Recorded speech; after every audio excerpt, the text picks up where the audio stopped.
Hello and welcome back to this shared space on YouTube called Natural Connection with a Shaman. So, this is just an update. This morning, when I poured my coffee, the stevia at the bottom, as I poured, it floated to the top of my cup, and no bullshit, it made the yin yang symbol. It was just interesting to me. I thought, oh wow, pretty neat. That's interesting. Well, while I was uploading the last video about Moon Day astrology, when I upload my videos, if you listen to one while you're uploading, they seem to go faster. So I listened to an after-school special that I put on my community page, Lesson from Jordan Peterson. And it was hitting like all kinds of things, all kinds of aspects. So the way I took it,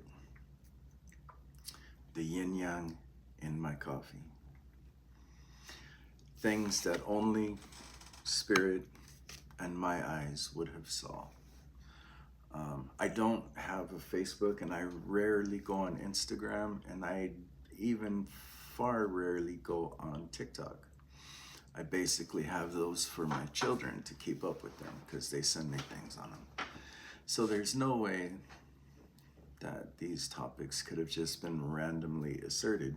So I took it as the other side, or the infinite divine. I'm gonna try to make a habit of stop saying the other world, because that is very separated in belief. The infinite divine, the infinite spirit, would be the only one who could see these things. Jordan Peterson's lecture was talking about balance, facing the sacrifice. You have to choose one sacrifice. In one hand, there is the magical world, right? Like Peter Pan talks about. And why does Peter Pan keep putting off maturation? Well, because the only adults in Peter Pan's world are absolute tyrants, right? And they're running away from death. They're terrified that the crocodile of time is going to eat them, right? So Peter Pan is like, well, why do that, right? Well, you have to come to some sort of sacrifice in your life, right?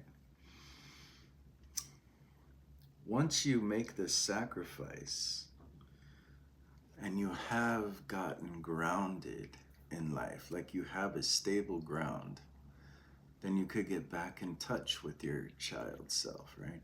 So it was very interesting to me because he kept talking about Sisyphus, and this card just kept popping up, not popping up, it was always at the bottom of the shuffle, bottom of the deck, Sisyphus.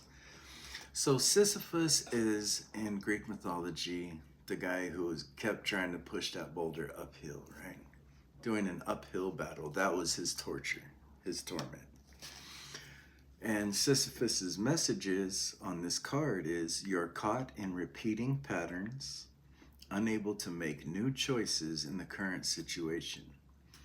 Release outdated ideas, connect with your intuition, and seek entirely new insights. So here's what we got.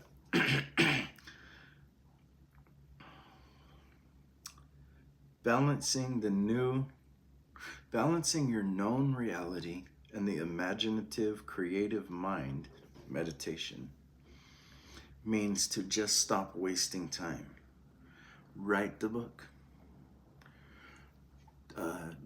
Start your business. Go back to school. Put in the effort.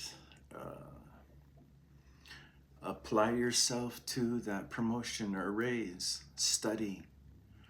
Stop being so childish, right? And chasing pleasure and being a nihilist only leads to whining and suffering. So here we go.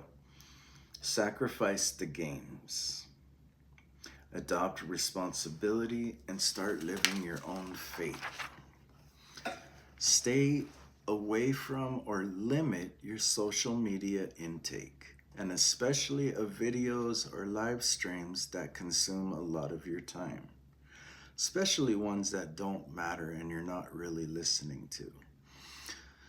Nihilism is like sitting there staring at your phone, doom scrolling, and then complaining that the world is holding you down. So these are the infinite divine spirit messages that come through. Because infinite divine can use anything to talk through. It can even jump into human bodies and speak directly through them, and then as soon as it's done, the person has no clue what happened. So that's what I have for you. I'm going to cut it short. I've got an interview. 555.